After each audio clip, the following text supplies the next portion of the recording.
Objet SCP-096. De classe Euclide. Procédure de confinement spéciale. SCP-096 doit être maintenu dans sa cellule, un cube en acier hermétique de 5 mètres par 5 mètres par 5 mètres, en permanence. Des vérifications hebdomadaires, ayant pour but de détecter d'éventuelles fissures ou trous sont obligatoires. Aucun système de vidéosurveillance ou appareil optique d'aucune sorte ne sont autorisés à l'intérieur de la cellule de SCP-096. Le personnel de sécurité utilisera des capteurs de pression préalablement installés ainsi que des détecteurs laser pour s'assurer de la présence de SCP-096 dans sa cellule.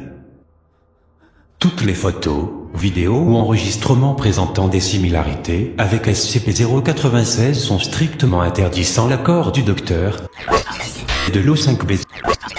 Description: SCP-096 est une créature humanoïde mesurant approximativement 2,38 m de haut. Le sujet ne présente qu'une très faible masse musculaire et les analyses préliminaires du corps suggèrent une légère malnutrition.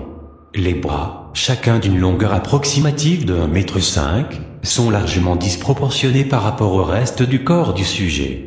La majeure partie de la peau est caractérisée par une absence de pigmentation et il n'y a aucun signe de pilosité.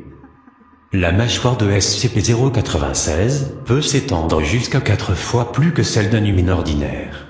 Les autres traits du visage restent similaires à ceux d'un humain ordinaire, à l'exception des yeux, qui ne présentent également aucune pigmentation.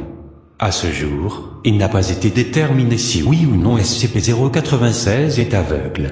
Il ne montre aucun signe de fonction cérébrale développée et n'est pas considéré comme étant doté d'une conscience.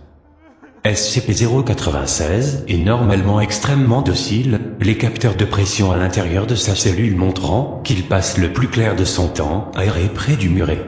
Cependant, lorsque quelqu'un regarde le visage de SCP-096, que ce soit directement, via enregistrement vidéo ou même sur une photo, il rentrera dans un état de stress émotionnel considérable.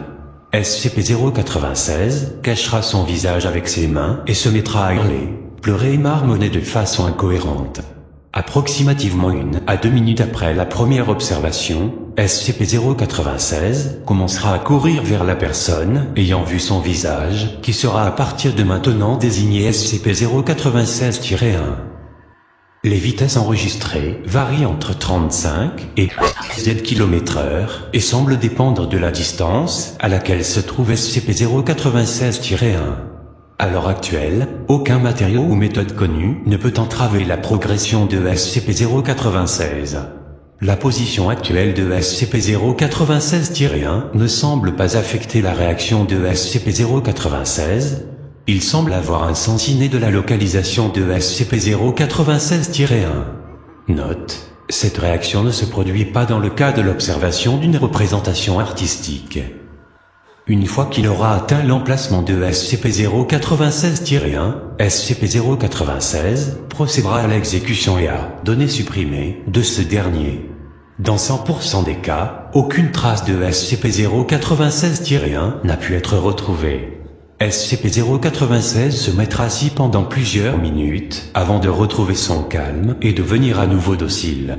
Il essayera ensuite de retourner à son habitat naturel, données censurées. À cause de la probabilité d'une réaction en chaîne considérable, ce qui inclut une violation de la confidentialité de la Fondation et la perte de nombreuses vies civiles, la récupération du sujet doit être considérée comme priorité alpha.